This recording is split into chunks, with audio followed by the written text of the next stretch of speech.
आपका भी बहुत बहुत स्वागत है कि आप मुजफ्फरपुर यानी खुदीराम बोस की धरती से चल करके और महात्मा गांधी कर्मभूमि पर आए हुए हैं। देखिए, मनीष कश्यप पर जो एनएसए लगाया गया, नेशनल सिक्योरिटी एक्ट, आप सब लोग जानते हैं, राष्ट्रीय सुरक्षा कानून, आधार पर सरकार ने, तमिलनाडु पुलिस ने एनएसए लगाया है।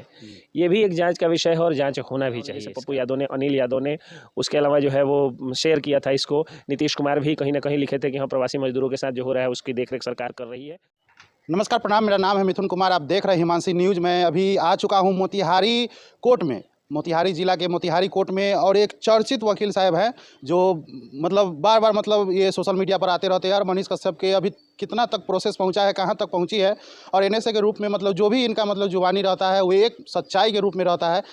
आज फिर से हम इनके बारे में जानना चाहते हैं और ये बताएंगे कि मनीष कश्यप को कब तक और किस लिए एनएसए लगाया गया है। हम इन्हीं के जुबानी जानते हैं। सर, आपका स्वागत है हिमांशी न्यूज़ पर। आपका भी बहुत बहुत स्वागत है कि आप मुजफ्फरपुर यानी खुदीराम बोस की धरती से चल करके और महात्मा गांधी कर्मभूमि पर आए हुए हैं, तो आपका भी बहुत बहुत स्वागत और धन्यवाद। सर, हम आपसे जानना चाहते हैं कि मनीष कश्यप के ऊपर जो आरोप लगाया गया है एनएसए का, वो कितना हद तक सही है? देखिए, मनीष कश्यप पर जो एनएसए लगाया गया, नेशनल सिक्योरिटी एक्ट, आप सब लोग जानते हैं, राष्ट्रीय सुरक्षा कानून होता है। रासुका हिंदी में कहा जाता है, इंग्लिश में एनएसए कहा जाता है। आपने पूछा कितना सही है, तो देखिए, किस आधार पर सरकार ने, तमिलनाडु पुलिस ने एनएसए लगाया है, ये भी एक जांच का विषय है और जांच होना भी चाहिए इसका। चूँकि जब मनीष कश्यप, दो तीन बातें हैं। पहली बात तो ये कि मनीष कश्यप ने जिस वीडियो को शेयर किया था, उस वीडियो को शेयर करके और लिखा था कि तेजस्वी यादव जी, इसकी जांच करा लीजिए कि ये वीडियो सही है कि नहीं है। हो सकता है प्रवासी मजदूरों पर तमिलनाडु में अत्याचार हो रहा हो और आप ही गलत बोल रहे हो। और वही, और उससे मिलता जुलता या वही वीडियो जो है बहुत सारे नेताओं ने, जैसे पप्पू यादव ने, अनिल यादव ने, उसके अलावा जो है वो शेयर किया था इसको। नीतीश कुमार भी कहीं ना कहीं लिखे थे कि हाँ, प्रवासी मजदूरों के साथ जो हो रहा है उसकी देखरेख सरकार कर रही है। इसके अलावा आप देखे होंगे कि अमर उजाला और हिंदुस्तान में भी ये खबर छपी थी कि हाँ, इस तरह का हो रहा है, बर्बरता करके, बयाप्ते की बर्बरता, और तब लिखा था हिंदुस्तान अखबार ने। तो अगर नेशनल सिक्योरिटी पर वो खतरा है, यानी वो खतरा है का मतलब अगर वो वीडियो खतरा है, तो उस वीडियो से जुड़े हुए जितने लोग हैं सब पे रासुका लगना चाहिए था, सब पे एनएसए लगना चाहिए था।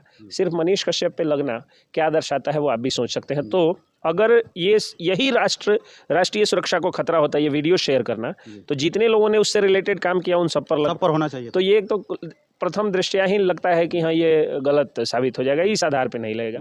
दूसरी बात कि मनीष कश्यप स्वयं ही हो सकता है कि राष्ट्रीय सुरक्षा के लिए बहुत घातक हो, डेंजर हो, जैसा तमिलनाडु की पुलिस को लग रहा है। तमिलनाडु की वही पुलिस जो कह रही थी कि आई डोंट नो हिंदी, ठीक है। अब सोच करके देखिए कि जिसको हिंदी नहीं आती है, उस अफसर को तमिलनाडु पुलिस ने यहाँ पे भेजा, हिंदी भाषी क्षेत्र के एक हिंदी के पत्रकार को, या यूट्यूबर, ब्लॉगर, जो भी लोग कहते हैं, मैं तो पत्रकार ही कहता हूँ, को लाने के लिए, रिमांड पर लेने के लिए गैर हिंदी भाषी ऑफिसर को भेजा गया था। तो वो लोग कितना हिंदी भाषियों की इज्जत करते हैं और कितना किसकी इज्जत करते हैं, ये देखने लायक है और ये समझने लायक बात है।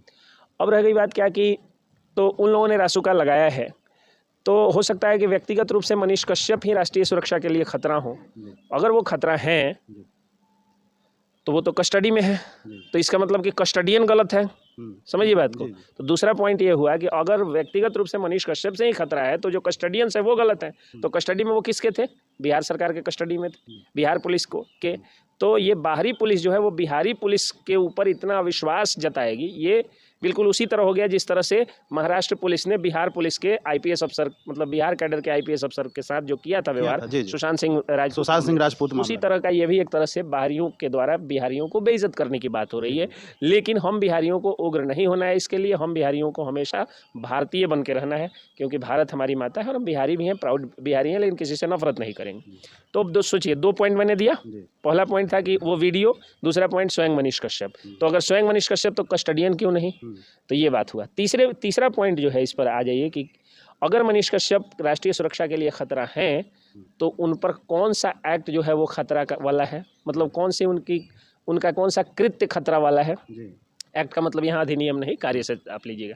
कौन सा कृत्य उनका खतरा वाला है? क्या उनके किसी भी नक्सली या नक्सली संगठन से कोई साठगांठ है? किसी खालिस्तानी संगठन से, खालिस्तानी विचारधारा के लोगों से उनके जो है वो, जो कि अभी तक तो ऐसा नहीं सुना, किसी रणवीर सेना के जो है वो संगठन या संगठन के जो है वो सदस्यों के साथ कोई साठगांठ है? किसी पाकिस्तानी अलगाववादी संगठन के साथ कोई साठगांठ है? किसी आतंकवादी या उग्रवादी संगठन के साथ कोई साठगांठ है? तो ये तो कहीं दिख नहीं रहा है।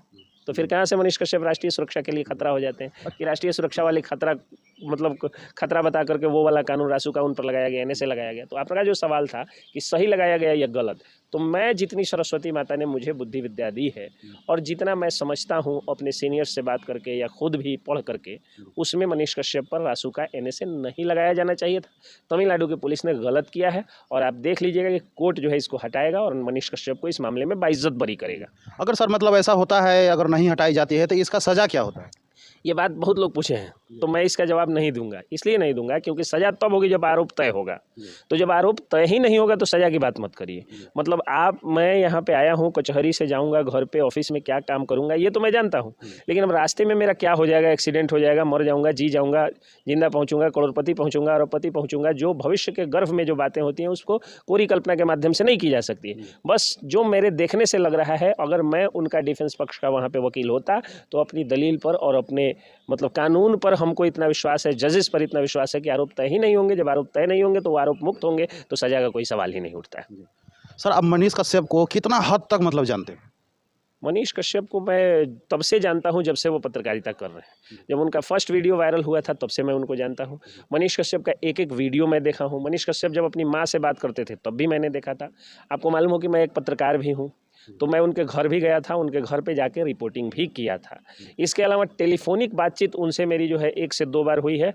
जब राधा मोहन गिरी का केस में यहाँ एज ए जूनियर देख रहा था, हमारे सीनियर केस को लड़ रहे थे, उस दौरान वो जो है पल पल की अपडेट लेने के लिए 2 से 3 बार जब बेल हम लोग फाइल करने जाते थे तो वो पूछते थे कि फाइल हुआ कि नहीं, मूव हुआ कि नहीं, बहस होगा कि नहीं, ये सारी चीज़ें वो पूछते थे।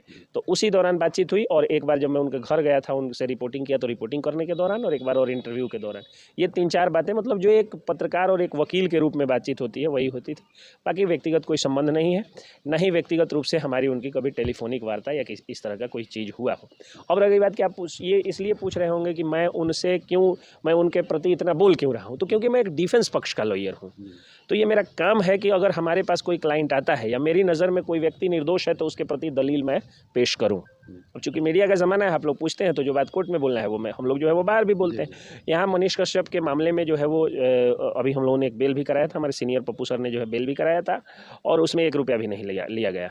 मतलब मनीष कश्यप के पक्ष में जो लोग भी मतलब धरना प्रदर्शनों इत्यादि में जो है वो शामिल हुए उनके समर्थन में, उनमें से कई लोगों पर झूठा मुकदमा भी हो गया। तो उस झूठे मुकदमे के केस हमारे सीनियर पप्पू सर लड़े थे, मैं जूनियर के रूप में देख रहा था, उन चीज़ों को हम लोग लड़ रहे थे और एक सिक्का भी नहीं लिया। तो इस तरह से अगर देखा जाए तो मनीष कश्यप के मोतिहारी में अगर कोई केस होता या उनसे रिलेटेड जो केस आता है तो उसका वकील मैं हूँ, उस नाते मैं जितना बात बोलता हूँ उतना बोलता हूँ। बाकी मनीष कश्यप किस सेशन में मैट्रिक किए, किस सेशन में इंटर किए, किस सेशन में बीटेक किए, क्या किए नहीं किए, ये सब मैं नहीं जानता हूँ। नेशनल मीडिया के पत्रकारों की तरह हम लोग जो है ये बात नहीं जानते हैं कि कौन कमोड पे क्या किया या कहाँ टॉयलेट में अटेंड किया। ये हम फिर भी मतलब निकलने का चांस कब तक? निकलने का चांस देखिए, जब तक पुलिस के हाथ में मामला है, मतलब फाइनल चार्जशीट, फाइनल प्रपत्र जो होता है वो जब तक नहीं दिया गया है कोर्ट में, तब तक पुलिस जितना खिलाना है खिला ले, जितना घुमाना है घुमा ले, जितनी धाराएं लगानी है लगा दें। जब एक बार जो है वो चार्जशीट फाइनल सबमिट हो जाएगा तो उसके बाद जो है वो मामला ट्रायल में आएगा, और उसके 1 आध महीना के ट्रायल के अंदर में मुझे पूरा विश्वास है कोर्ट पर, न्यायमूर्तियों पर, न्यायाधीशों पर, कि वो लोग जो है बेल दे देंगे और अल्टीमेटली बाइज्जत बरी भी कर देंगे। तो हालांकि मिले हम मोतिहारी कोर्ट में आके, और सर अपना नाम बता दीजिएगा। तो एडवोकेट एस के पंकज मेरा नाम जी, मैं मोतिहारी डिस्ट्रिक्ट में अभी आया हूँ, और आके कोर्ट में जब आया तो मिस्टर एस के पंकज सर से मैंने मिला, और इन्होंने एनएसए एवं मनीष कश्यप के तमाम मतलब सवालों का जवाब दिया, और उसके बाद मैं भी इनसे पूछने का प्रयास किया, तरह तरह का सवाल, हर एक सवाल का उत्तर दिया। तो आप लोगों को पता चल गया होगा कि मनीष कश्यप कब तक निकलेंगे, और उन पर जो एनएसए का धारा लगाया गया है, आरोप लगाया गया है, वो कितना सही है और कितना गलत है, ये वकील साहब से आप जान चुके हैं। तो और ऐसी खबर जुड़ने के लिए, देखने के लिए हमारे चैनल के साथ बने रहें। जब तक के लिए जय।